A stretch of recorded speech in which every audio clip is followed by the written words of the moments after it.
My mother-in-law rushed out of my house and left her cell phone on the sofa. When I decided to return it to her that night, the device vibrated in my hands. What I saw left me breathless. On the screen was the photo of my husband, who had died a year ago in what was supposed to be an accident. A message opened, exposing a dark secret I could never have imagined. But before I continue, please check if you're already subscribed to the channel and write in the comments where you're watching this video from. We love knowing how far our stories are reaching. It all began on a Sunday afternoon that felt painfully normal. My mother-in-law, Eleanor, had come to visit me, a monthly ritual she'd upheld since Liam's death. Those visits always left me feeling drained. Behind her polite smile and sweet words, there was something calculating in the way her eyes scanned every corner of the house that had once belonged to her son. "Chloe, are you eating properly? You look so thin," she commented as we had tea in the living room. Her words sounded concerned, but her gaze was assessing me as if I were an intruder. "I'm fine, Eleanor," I replied automatically.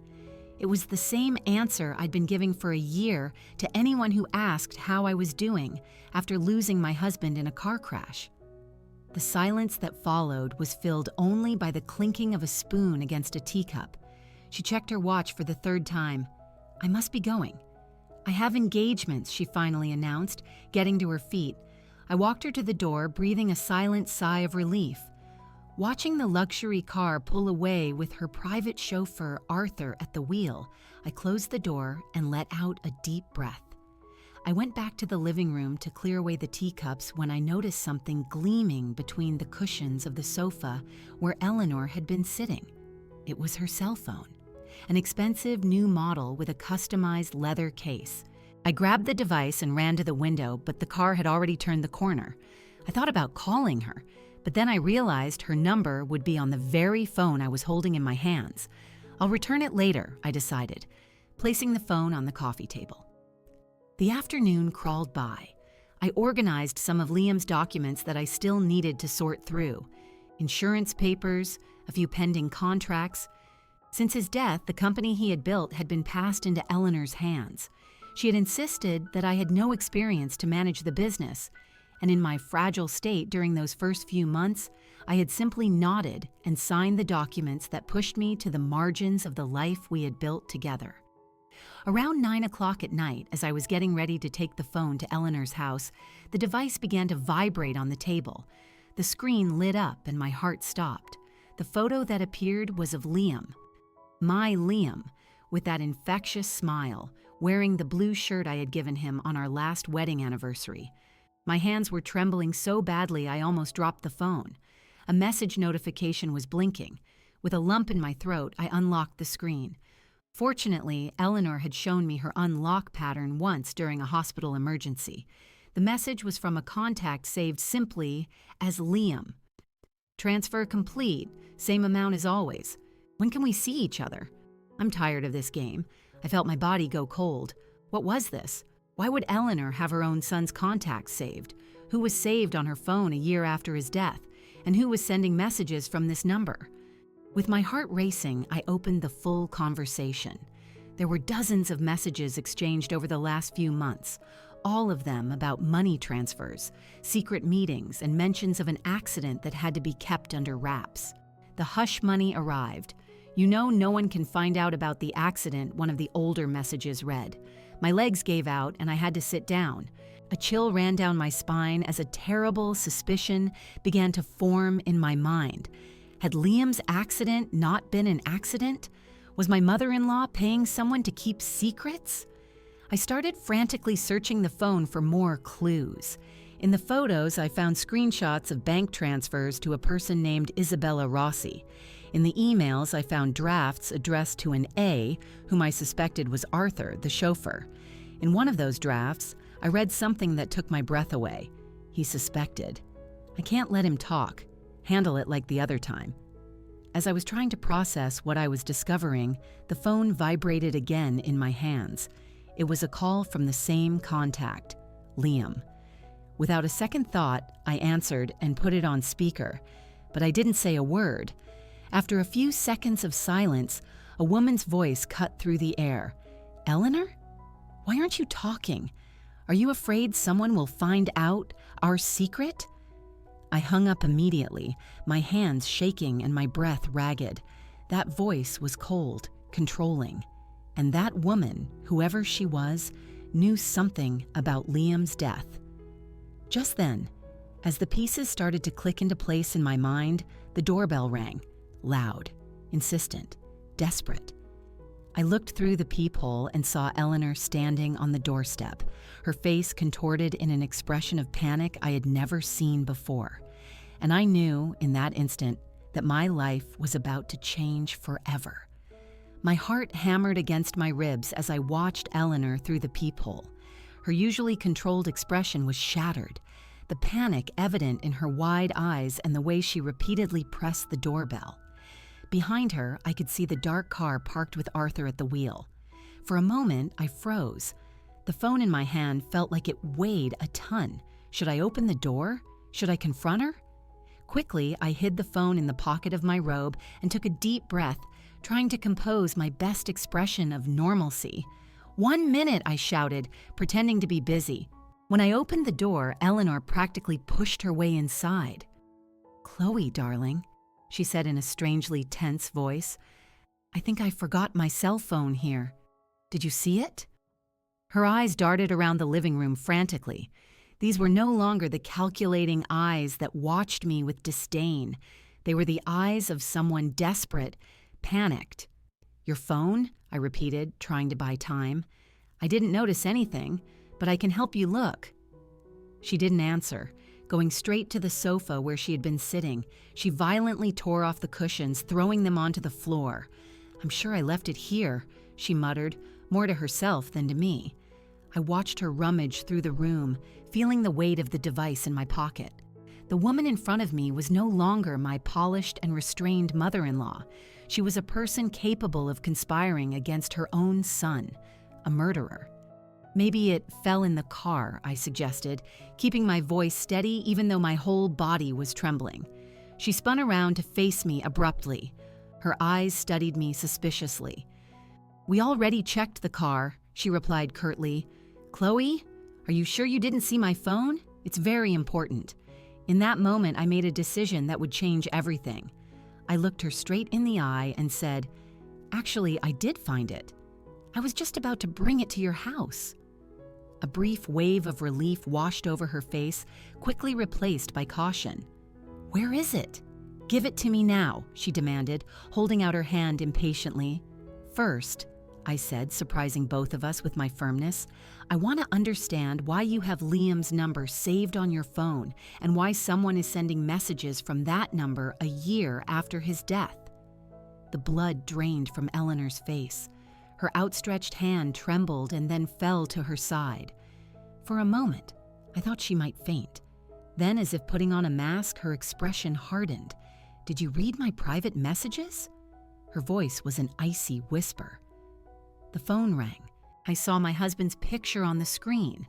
"I answered," I said, each word loaded with a rage I didn't know I possessed. "Who is Isabella Rossi and why are you paying her? What really happened to Liam?" Eleanor took a step toward me, and I instinctively stepped back. "You don't know what you're talking about. Give me the phone now and forget what you saw. For your own good, Chloe." That sounded like a threat, and it was. I could tell by the way her eyes narrowed, calculating something. She glanced briefly toward the window where the car with Arthur was waiting, and then back at me. "No," I replied, surprising myself with my own courage. "I'm not giving you anything until I know the truth. Liam didn't die in an accident, did he? What did you do to him?" She stood motionless for a long moment, as if weighing her options. Then her lips curved into a cold smile I had never seen before. "You were always so naive, Chloe, believing in that facade of a perfect marriage. Liam was about to ruin everything I built. He discovered things about the business that needed to stay buried. He was going to report me. And can you believe that? My own son." The words came out of her like venom, and each one struck my heart like an arrow. "So you ordered his murder?" I managed to ask, my voice almost disappearing. "I protected what was mine," she replied simply, as if discussing a routine business decision. "And now you're in my way, too. Do you really think you can do anything against me? I'm the one in control of everything now." In that instant, I heard the sound of the back door opening. Arthur had come in from behind while Eleanor was distracting me. Panic consumed me. They had come to silence me, just as they had done with Liam. "Help!" I screamed instinctively, running towards the front door. Eleanor tried to grab me, but I managed to dodge her. Arthur appeared in the living room entrance, blocking my escape to the kitchen. I was trapped. "There's no use in screaming, Chloe," Eleanor said with terrifying calm. "No one is going to hear you. And even if they do, what will they see? Just a disturbed widow having a nervous breakdown. A tragedy, but predictable after everything she's been through." Arthur approached slowly, holding something that looked like a syringe. My eyes desperately scanned the room, looking for an escape route, a weapon, anything. "It will be quick," my mother-in-law continued. "Then we'll find your body, an overdose perhaps. How sad that you couldn't get over your husband's death." In that moment, I made the only possible choice. I pulled the phone out of my pocket and held it up. If anything happens to me, the police will receive all these messages. I've already forwarded them to my email and to friends. It was a lie, but it was the only chance I had. Eleanor hesitated, her eyes fixed on the device in my hand. "You're lying," she said, but there was a flicker of doubt in her voice. "Do you want to take that risk? I have copies of everything. The transfers to Isabella, the emails to Arthur, the messages about the accident. What do you think the police will make of that?" Arthur stopped, looking at Eleanor for guidance. She seemed to be calculating her options, a vein throbbing on her forehead. "Arthur, get the phone from her. Check if she really sent anything." The chauffeur advanced towards me, but in that instant, I did something even I didn't expect. I ran to the window and threw it open with a sharp movement. One more step and I'll throw the phone onto the street. I yelled, stretching my arm outside. We were on the second floor and there were people walking below. Eleanor froze. "Chloe, be reasonable. Let's talk like adults." Her tone changed completely, now trying to calm me down as if I were a child throwing a tantrum. "It's over, Eleanor. You're going to tell me exactly what happened to Liam, or this phone will end up in the hands of the police." The silence that followed was heavy, charged with tension. I saw the look Eleanor exchanged with Arthur, a look that said everything. They couldn't kill me there. Not at that moment. Not with evidence that could escape. "Arthur, wait in the car," she finally ordered. The chauffeur hesitated but obeyed, leaving through the back door. When we were alone, Eleanor sat on the sofa, suddenly looking aged. "What do you want to know?" she asked, defeated. "Everything," I replied, still holding the phone tightly, starting with who Isabella Rossi is. "Isabella Rossi," Eleanor sighed, saying the name as if it were a curse. She was Liam's partner on a side project, a venture he kept hidden from me. Even with the phone held firmly in my hand, I sat in the opposite chair, keeping my distance. My entire body was on high alert, ready to run if necessary. "What kind of project?" I asked, trying to piece together the puzzle of my husband's secret life. "Real estate." "A low-income housing complex," she answered with disdain. Liam always had those philanthropic ideas. He believed he could build quality housing for low-income people and still make a profit. Foolishness. That sounded exactly like the Liam I knew and loved, always concerned with making a difference, with using business for something more than just profit. It was one of the reasons I fell in love with him. And what does that have to do with his death? Eleanor shifted on the sofa, as if carefully choosing her words. Liam discovered irregularities in the main company's accounts. Substantial embezzlement. He was determined to conduct a full audit. "Embezzlement that you committed," I finished, finally understanding. She faced me coldly. "Business is complicated, Chloe. You would never understand. I've been building this empire for decades, doing what was necessary. Liam wanted to throw it all away because of a few financial shortcuts. So you ordered his death, I accused, feeling the rage swell. Your own son. Don't be dramatic, she retorted, but she didn't deny it. It was a necessary adjustment. He was going to report me, destroy everything I built. The day before he died, we had a horrible argument. He threatened to take incriminating documents to the police. Every word from her was like a stab. I remembered that night. Liam had come home agitated, worried. He said we needed to talk about something serious, but he wanted to organize some documents first. The next morning, he died in what everyone believed was a car accident when his brakes failed on a steep downhill road in Chicago. How did you do it? I asked, my voice barely a whisper.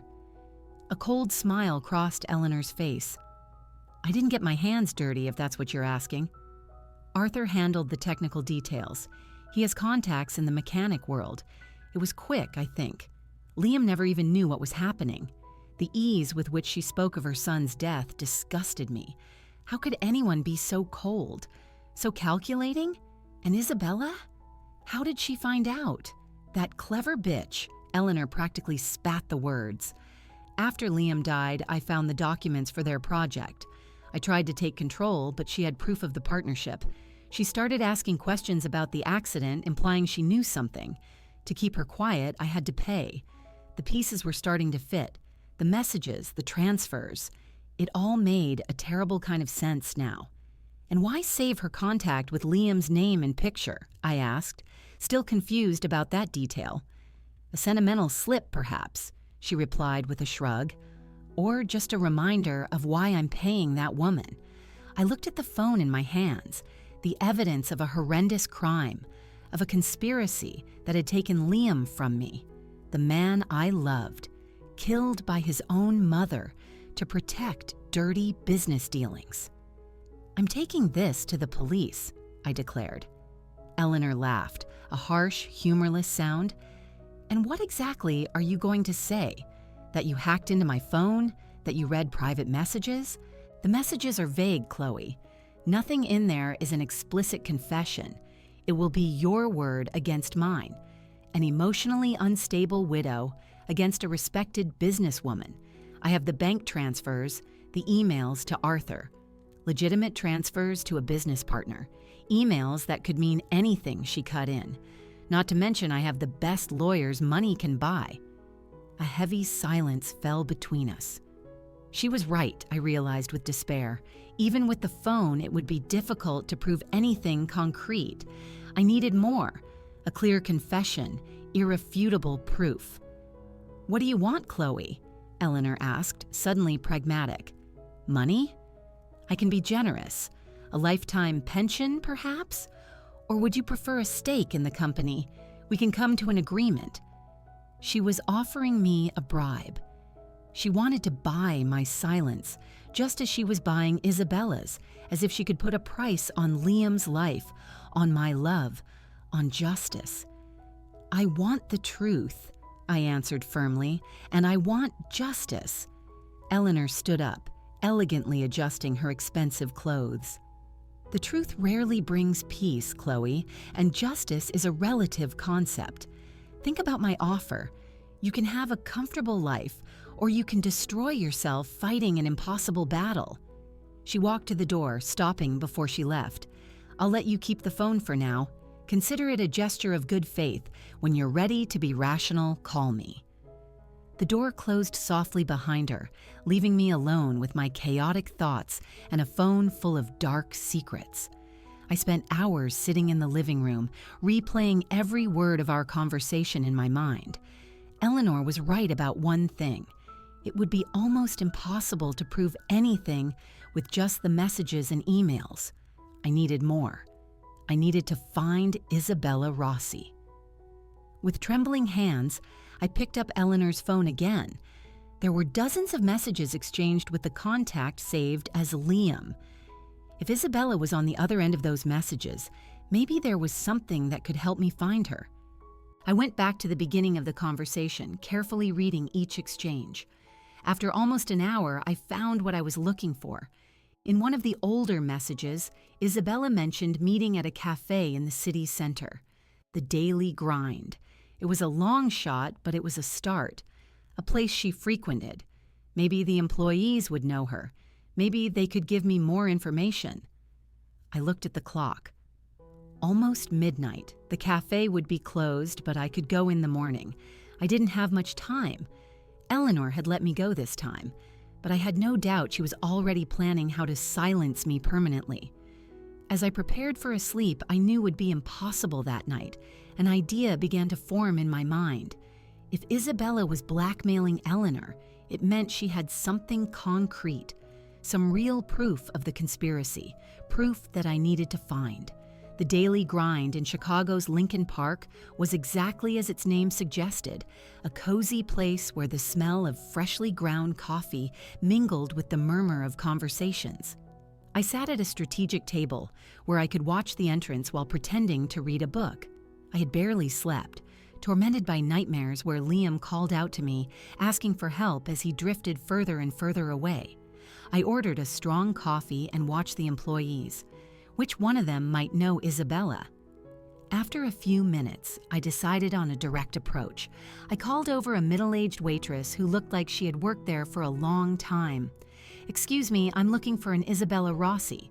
Do you know if she comes here often?" I asked, trying to sound casual. The waitress studied me with curiosity. "Isabella?" "Yes, she's a regular. Comes in almost every morning around 10 a.m. Always orders a macchiato and sits at that corner table." She pointed to a table partially hidden by a plant divider. My heart quickened. "Thank you." "She owes me some money and I lost her contact information." I lied, trying to justify my interest. The waitress smiled, clearly not convinced by my story, but too professional to question it. "Well, it's 9:45. If you wait a bit, you might get lucky today." I thanked her and returned to my table, now nervous at the prospect of meeting Isabella so soon. What would I say to her? How would I approach the subject without scaring her off? She could be dangerous or involved in Liam's death in a way I didn't know.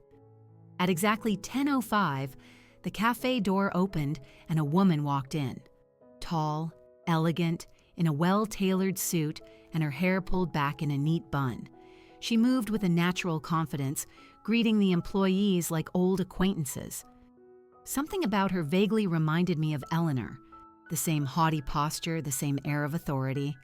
I watched her place her usual order and head to the corner table. I waited for her to settle in before getting up, my heart beating so loud I thought everyone in the cafe could hear it. With steps I tried to keep steady, I approached her table. "Isabella Rossi?" I asked, my voice shakier than I would have liked. She looked up from her tablet, analyzing me with a sharp gaze. "Yes, and you are?" "Chloe," I replied simply. "Chloe Vance." Her face changed instantly. Recognition flashed in her eyes, followed by an expression I couldn't quite decipher. Alarm? Interest? Caution? "Liam's widow," she said, not as a question, but as a statement. "Please sit." I obeyed, feeling strangely intimidated. Up close, I noticed that Isabella was younger than she appeared from a distance, probably around my age. Her eyes were sharp, calculating. "How did you find me?" she asked directly. I hesitated for a moment, then decided on honesty. I took Eleanor's phone out of my bag and placed it on the table. My mother-in-law forgot this at my house yesterday. I saw messages from you coming in on a contact saved as Liam. Isabella looked at the phone as if it were a bomb about to go off. Her eyes narrowed. "You read the messages?" "Yes," I admitted. "And after that, Eleanor told me about the accident, about what she did to my husband." Isabella discreetly glanced around, checking if anyone could hear us. She leaned forward. "Eleanor told you? She just confessed to murdering her own son?" There was disbelief in her voice. She admitted she had Arthur handle the technical details, that Liam had discovered embezzlement in the companies and was threatening to report her. A bitter smile formed on Isabella's lips. Typical of her. Always distancing herself from the filth, outsourcing the dirty work. "You were his partner," I stated, remembering what Eleanor had said, on a housing project. Isabella nodded slowly. Liam was brilliant. He had vision. He wanted to use part of the company's profits to create affordable yet quality housing. Your mother-in-law obviously thought it was a waste of resources. Why are you taking money from her? I asked, getting straight to the point. Is it blackmail? I prefer to call it compensation, Isabella replied without denying it. After Liam died, Eleanor tried to take my share of the project. I had proof of our partnership, so she couldn't. But I also had suspicions about the accident. What kind of suspicions? Isabella took a sip of her coffee before answering. Liam called me the night before he died. He was agitated. He said he had discovered something serious in the main company's finances. He said he had proof, documents that would incriminate his mother in a massive embezzlement scheme. This matched Liam's behavior on his last night at home. And do you have concrete proof of her involvement in his death? I asked, hope growing in my chest. I have enough to scare her and guarantee my monthly payments, Isabella replied with a shrug. But for a court? I don't know. And you're content with that? I couldn't hide the indignation in my voice. Taking money from the woman who killed your partner instead of seeking justice? For the first time, Isabella seemed uncomfortable. Business is business, Chloe. I'm sorry about Liam. I really am. He was a good man. But what could I do? I had no concrete proof, only suspicions, and Eleanor is powerful. She has contacts everywhere. I faced her with a mix of disappointment and frustration. Liam deserves justice. I need your help, Isabella. I need to know exactly what happened, and I need evidence I can take to the police. Isabella was silent for a long moment, studying me intently. Finally, she sighed. Look, I'm not your enemy, Chloe. I also want Eleanor to pay for what she did, but we need to be smart about this. I'm listening, I replied, feeling a spark of hope. Eleanor made sure to clean up any direct trail of the crime. But Arthur, her chauffeur, he's the weak link. He was the one who bribed the mechanic to sabotage the brakes on Liam's car. How do you know that? Isabella opened her handbag and took out a small USB drive. Because I have this, a recording from the security camera at the garage where Liam's car was serviced the night before the accident. It shows Arthur paying the mechanic. It wasn't definitive proof, but it was a start. I stared at the small object with fascination, the first concrete piece of evidence of the conspiracy that killed Liam. Why are you helping me? I asked, looking at the USB drive in my hand. You were happy just taking Eleanor's payments. What changed? Isabella looked away for a moment, something in her expression hardening. I'm tired of this game, she finally admitted.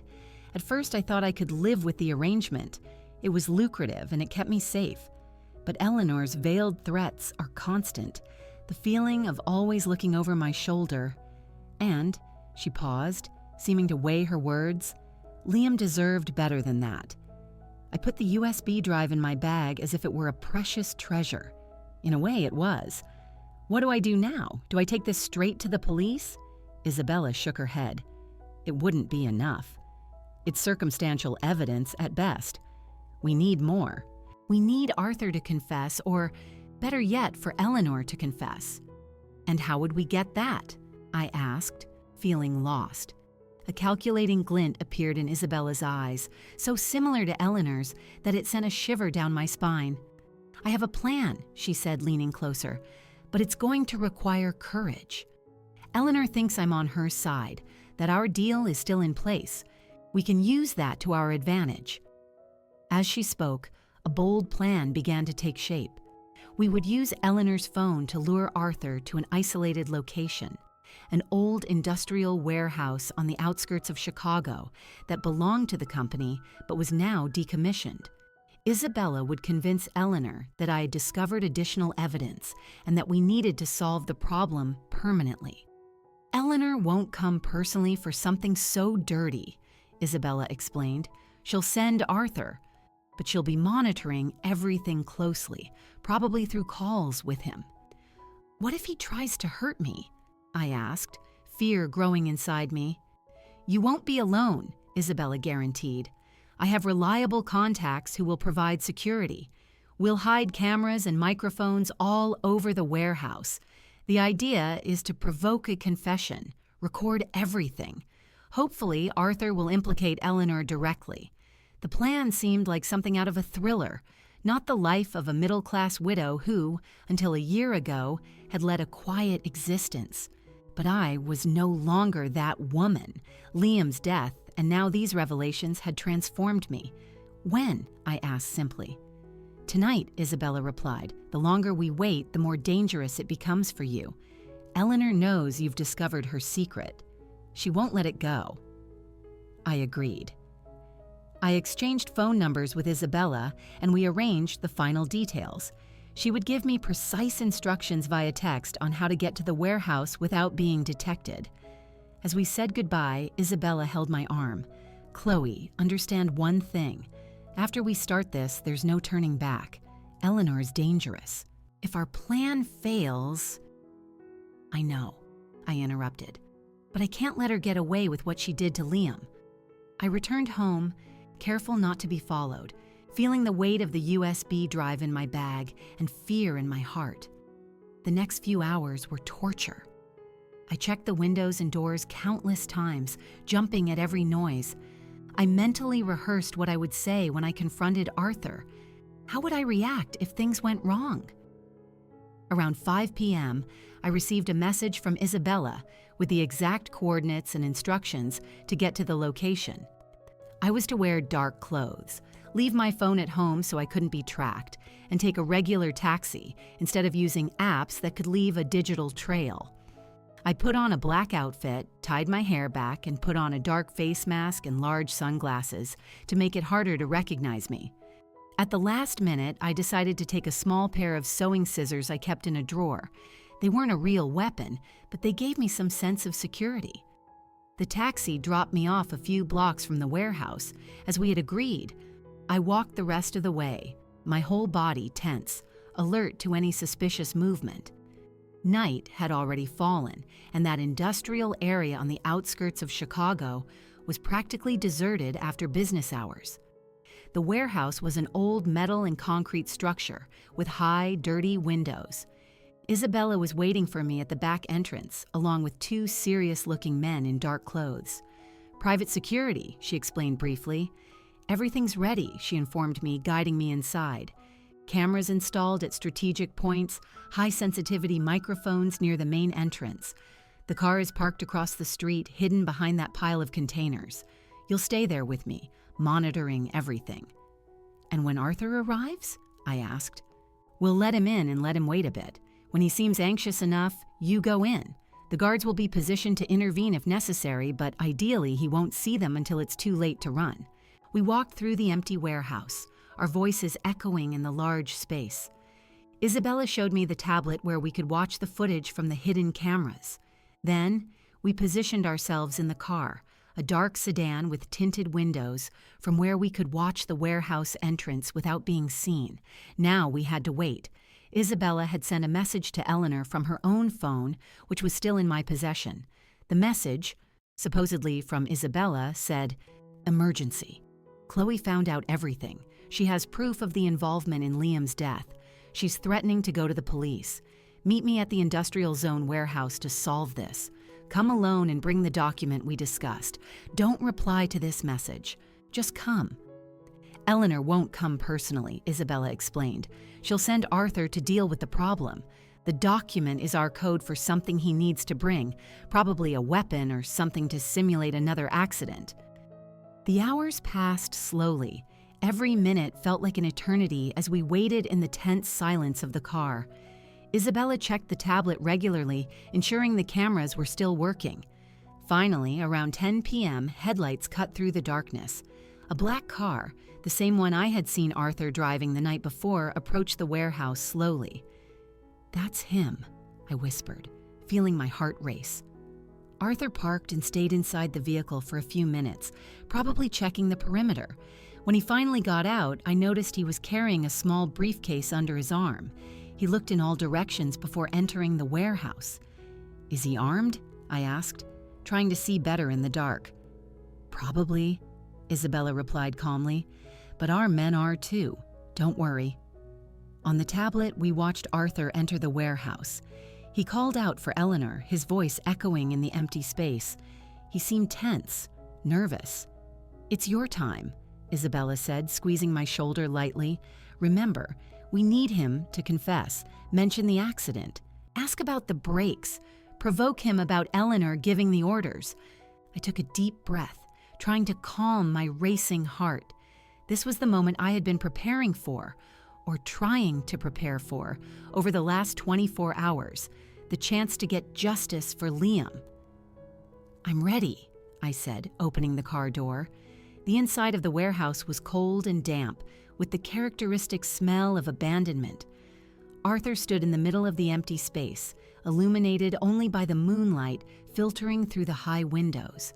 He looked small and fragile there, despite his rigid posture. Ms. Eleanor? He called out again, his voice trembling slightly. She's not here, I replied, stepping out of the shadows. Arthur spun around abruptly. His eyes widened as he recognized me despite the mask and sunglasses. He instinctively backed away. Mrs. Vance? What's going on? Where is Miss Eleanor? Eleanor isn't coming, Arthur, I said, keeping my voice firm despite the fear. It's just you and me and that briefcase you brought. What's in it? Another way to silence me? Like you silenced Liam? He paled, clutching the briefcase to his chest like a shield. I don't know what you're talking about, ma'am. Ms. Eleanor sent me to pick up some documents, that's all. Lies, I accused, taking a step toward him. We know everything, Arthur. About how you sabotaged the brakes on Liam's car, about the money you paid the mechanic. We have the security camera footage from the garage. That hit him like a physical blow. He stumbled backward, panic evident on his face. No, it wasn't my fault, he stammered. I just did what I was told. Who told you, Arthur? Say it. My voice sounded stronger than I expected, fueled by the rage growing inside me. Ms. Eleanor, he finally admitted, defeated. She said it was necessary, that Mr. Liam was going to destroy everything she had built. My whole body was shaking, but I continued to press him. How did you do it? Tell me every detail. The words began to pour out of him like a desperate confession. She gave me money to pay Josiah, a mechanic I knew. I went to the garage late at night after it closed. Josiah damaged the brake line. He made it look like natural wear and tear. It was supposed to be just an accident. It wasn't supposed to kill Mr. Liam. His last words sounded like a plea, as if he could absolve himself of guilt by claiming death wasn't the ultimate goal.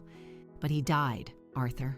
My husband died because you chose to obey criminal orders. And now Eleanor wants to kill me too, right? That's why you're here. Arthur looked at the briefcase in his hands, guilt written on every line of his face. A sedative, he admitted in a low voice. She said to make it look like a suicide. That you were disturbed since Mr. Liam's death, that no one would suspect. At that moment, I heard a faint noise behind me. Before I could turn, a familiar voice cut through the air. You incompetent fool! Eleanor was standing in the side entrance of the warehouse, an imposing figure even in the semi-darkness. Her face was contorted into a mask of cold fury. Beside her was a man I didn't recognize, holding what looked like a gun. My blood ran cold. The plan had failed. Eleanor wasn't supposed to be here. Ms. Eleanor. Arthur seemed as surprised as I was. I thought, "Shut up," she ordered, walking into the warehouse. I thought after so many years working for me, you'd be more discreet, more efficient, but no. At the first sign of pressure, you confess everything. Her gaze turned to me, icy and calculating. And you, Chloe. Did you really think you could corner me like this? That I wouldn't notice such an obvious trap? How did you know? I managed to ask, my throat dry with fear. A faint smile curved her lips. The message?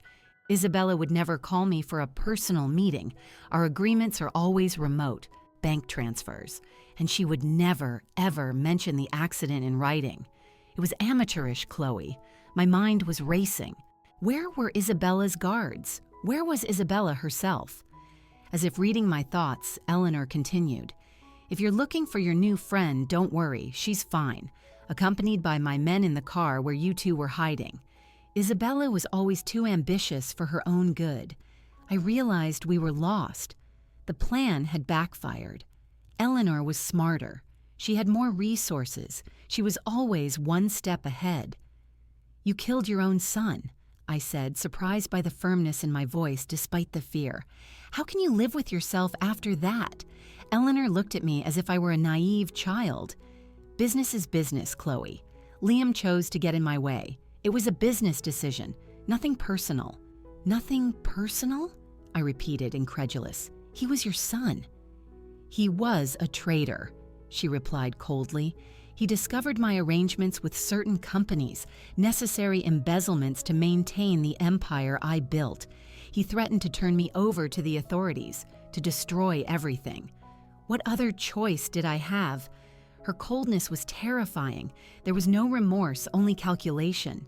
To Eleanor, Liam was just a variable in her equation of power and money. "And now?" I asked. "Are you going to kill me too? Do you think that will solve your problems?" Eleanor sighed, as if bored with the conversation. "Frankly, Chloe, you've caused more trouble than you're worth. You could have continued your life quietly, with the generous pension I granted you, but you had to meddle." She gave a slight nod to the man beside her, who took a step forward. I recognized him then. He was one of the security guards from the company building, another employee loyal to Eleanor, willing to do her dirty work. "It will be quick, I promise," Eleanor said almost gently.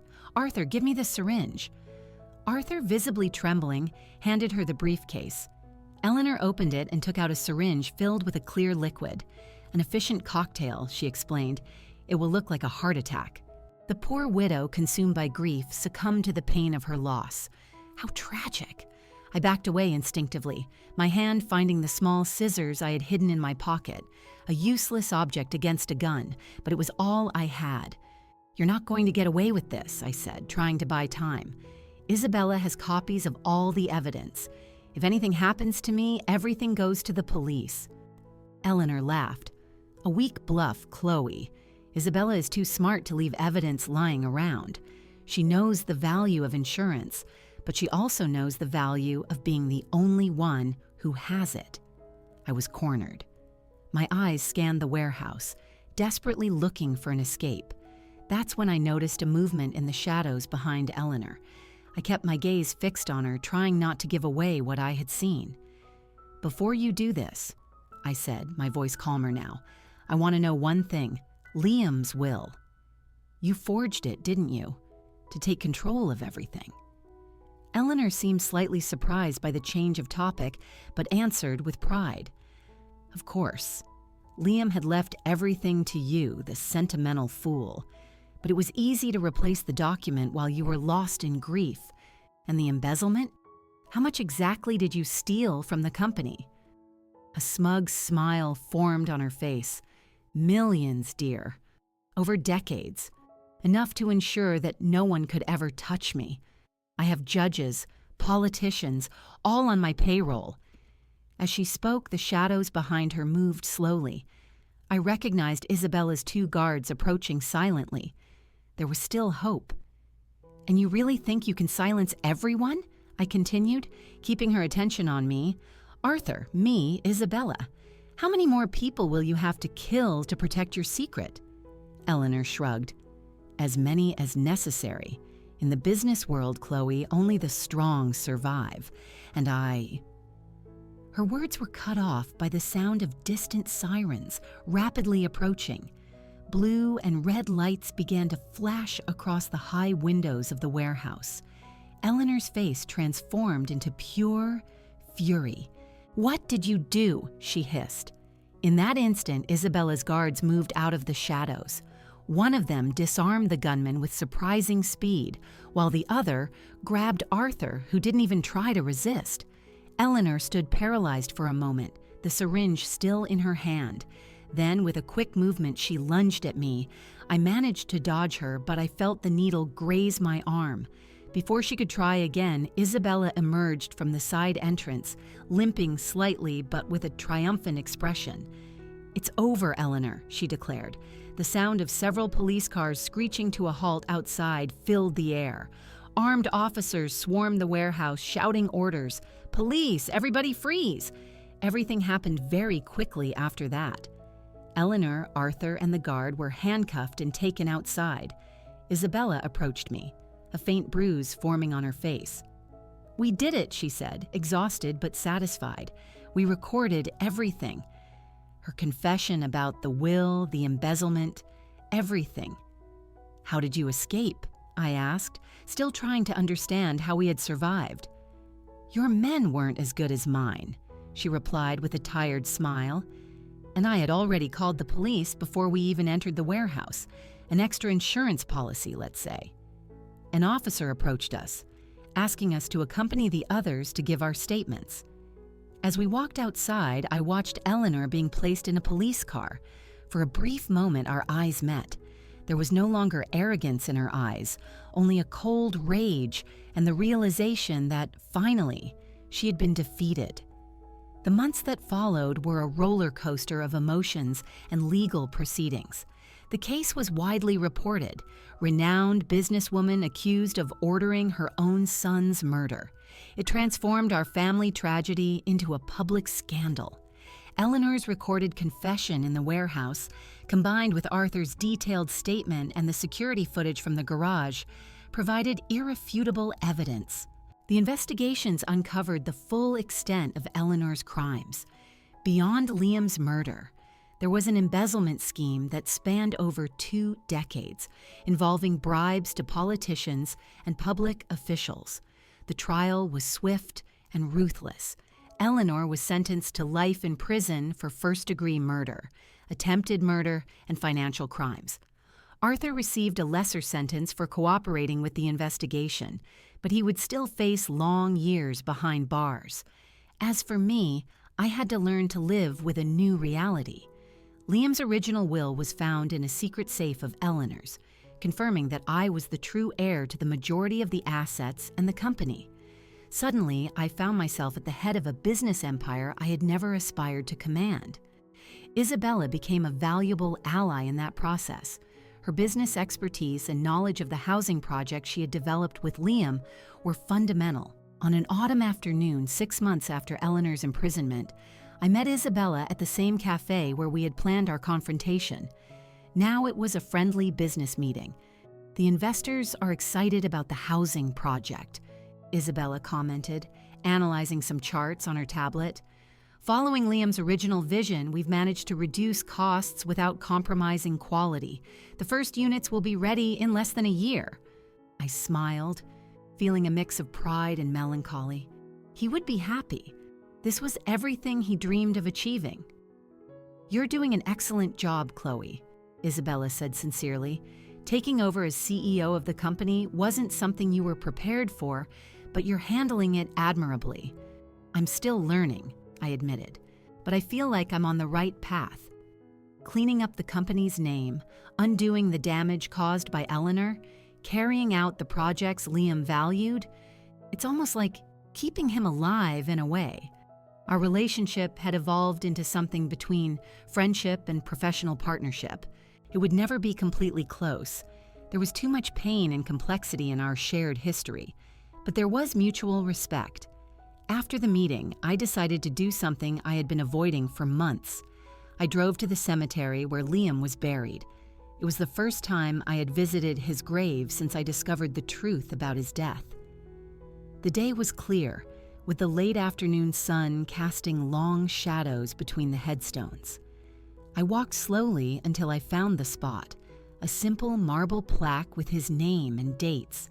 I placed the flowers I had brought, lilies, his favorites, and sat on the grass beside the grave. "We did it, my love," I whispered, feeling the tears I had held back for so long finally find their way down my face. "Eleanor is in prison. The truth is out. Your company is clean now, and we're moving forward with that housing project that meant so much to you." The gentle wind rustled the leaves of the nearby trees, like a silent response. "I miss you so much," I continued, my voice choked with emotion every single day. "But now, at least, there's some comfort in knowing that justice was served, that your legacy will continue." I spent almost an hour there, sharing with Liam everything that had happened in the last few months. It was cathartic, as if I could finally close that painful chapter of my life. When I got up to leave, I felt lighter, as if a weight had been lifted from my shoulders. The pain of loss was still there. It probably always would be. But now there was room for other emotions too: pride, determination, maybe even hope. In the following months, I immersed myself in the work of transforming the company. I removed executives complicit in Eleanor's schemes, established new protocols for financial transparency, and prioritized the social projects Liam had cherished. The housing complex, which we named the Liam Vance Initiative, became a model for affordable and sustainable housing in the Chicago metropolitan area. When the first families began to move into their new homes, we held a small opening ceremony.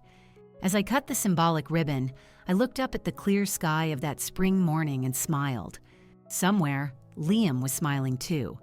A journalist approached me after the ceremony, microphone in hand. "Mrs. Vance, how does it feel to realize your late husband's dream, especially after everything that has happened?"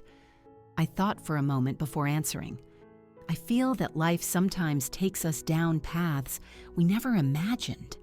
When I found that forgotten cell phone on my sofa a year ago, I had no idea it would lead me to discover such a painful truth, but also to an opportunity to achieve justice and continue Liam's legacy. And what about Eleanor? Have you visited her in prison?" I shook my head. Some wounds are too deep to be healed with words. I've learned that justice and revenge are different things. I no longer carry hatred for her, only the certainty that she is paying for what she did. The reporter seemed satisfied with the answer, but asked one last question. "What's next for you, Chloe Vance?" I looked at the housing complex, at the families who were already starting to make that place their home, at the future we were building. "To continue," I replied simply, "to continue building, growing, learning. Liam taught me that we can use the power of business to do good. That will always be our company's guiding principle, as long as I am at its helm."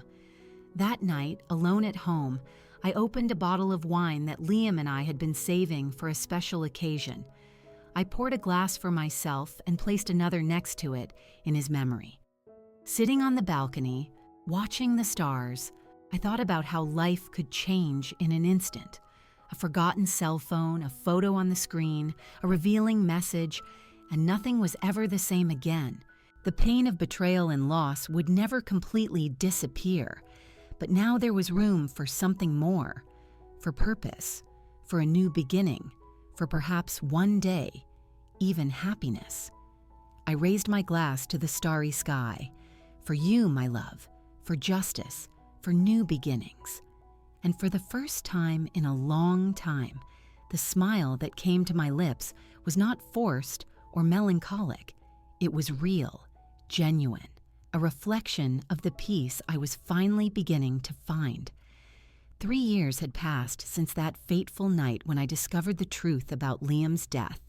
Time, that ruthless and generous teacher, had slowly transformed my pain into something more bearable, a scar that, though permanent, no longer ached with every move. The company, now rebranded as the Vance Group, was thriving under a new business philosophy. The housing project we started had expanded to 3 cities, providing decent housing for hundreds of families. Each new inauguration was like a small tribute to Liam's vision. That morning, as I was getting ready for another day at work, I received an official envelope. It was a notification from the penitentiary system.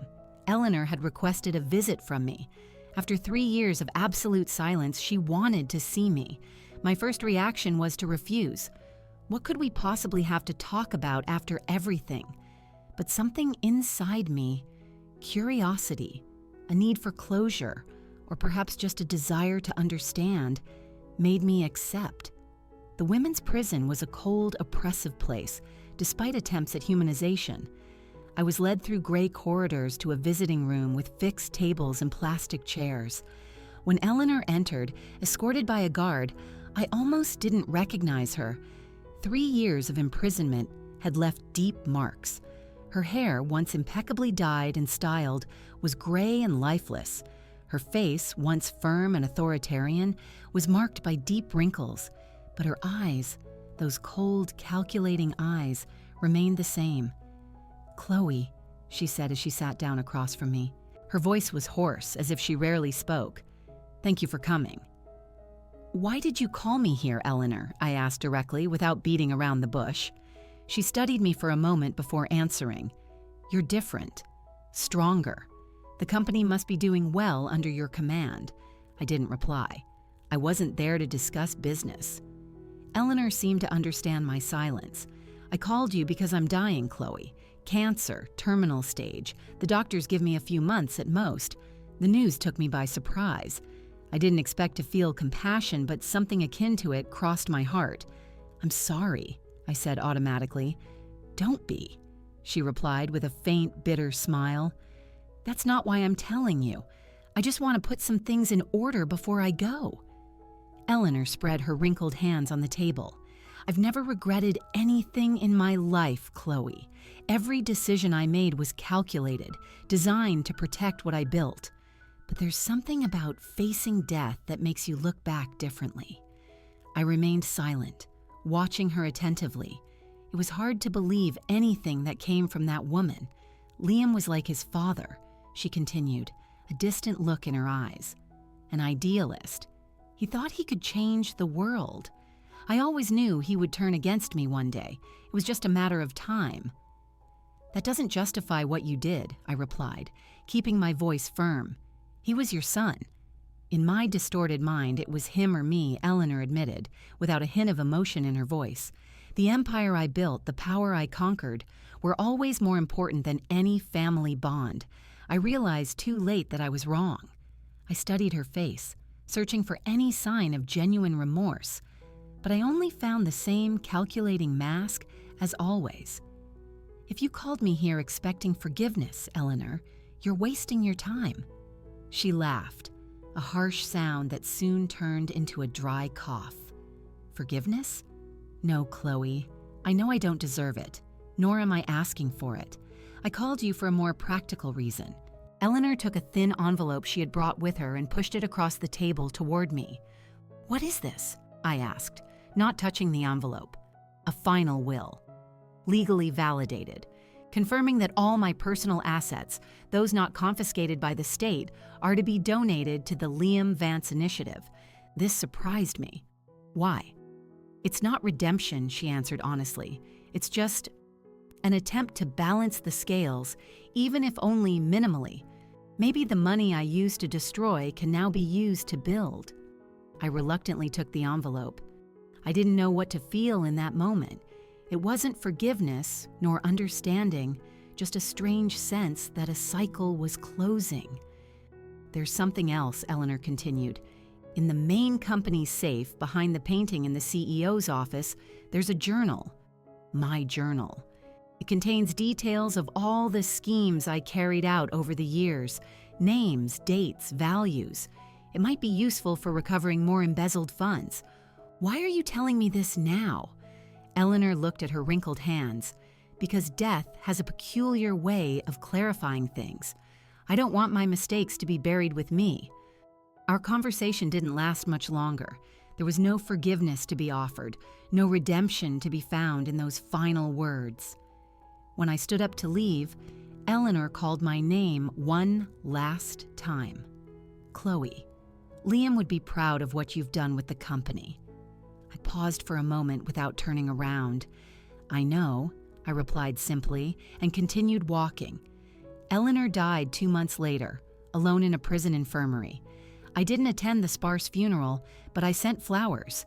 Not for her, but for what she could have been if she had chosen a different path. The journal was exactly where she had said. The information it contained, allowed us to recover millions in embezzled funds, which were directed to the expansion of the company's social projects. Life went on. The pain of losing Liam never completely disappeared, but I learned to live with it, to transform it into fuel to do the good he always wanted to bring to the world. On a sunny spring afternoon, 5 years after the discovery of the cell phone that changed everything, we inaugurated the largest unit of the Liam Vance Initiative to date, a complex that combined affordable housing, a community center, a school, and green space in a previously neglected neighborhood. Isabella was by my side during the opening ceremony. Our professional partnership had flourished over the years, based on mutual respect and a shared goal. He would be proud, she said, as we watched families exploring their new homes. Yes, he would, I agreed, feeling a peace that had taken years to find. That night, I returned home, no longer to the house I had shared with Liam, but to a new apartment that represented my new beginning. On the coffee table was a picture frame with my husband's smiling photo, wearing his favorite blue shirt. I looked at that image that had once caused me so much shock and pain when it appeared on the screen of a forgotten cell phone. Now it brought only sweet memories, the memory of a love that, even interrupted by tragedy, had changed my life forever. I sat on the balcony with a glass of wine, watching the sunset color the sky. Life had taken me down paths I never imagined, from pain to discovery, from discovery to the fight for justice, and from justice to rebuilding. It hadn't been easy. There were days when the weight of loneliness seemed unbearable, nights when I woke up screaming from nightmares about that night in the warehouse. But each emotional scar was a reminder that I had survived, that I had found strength where I thought there was none. The truth behind Liam's death had been revealed by a simple accident. A forgotten cell phone on a sofa, a picture on the screen, a revealing message. What would my life have been like if Eleanor hadn't forgotten her phone that day? I probably would have never known the truth. I would have continued to live in ignorance, believing the lie of the accident. Sometimes fate pushes us into the abyss only to show us we have wings to fly. I raise my glass in a silent toast to the darkening sky. For you, Liam. For everything you taught me. For everything we are still building together, even if you're not here to see it. And I smiled, no longer with sadness, but with the serenity of someone who has finally found their way after the storm. Now, if you enjoyed this story, click subscribe and tell me in the comments which part left you speechless. Oh, and don't forget to become a member to get access to exclusive videos I don't post here. I'll be waiting for you there.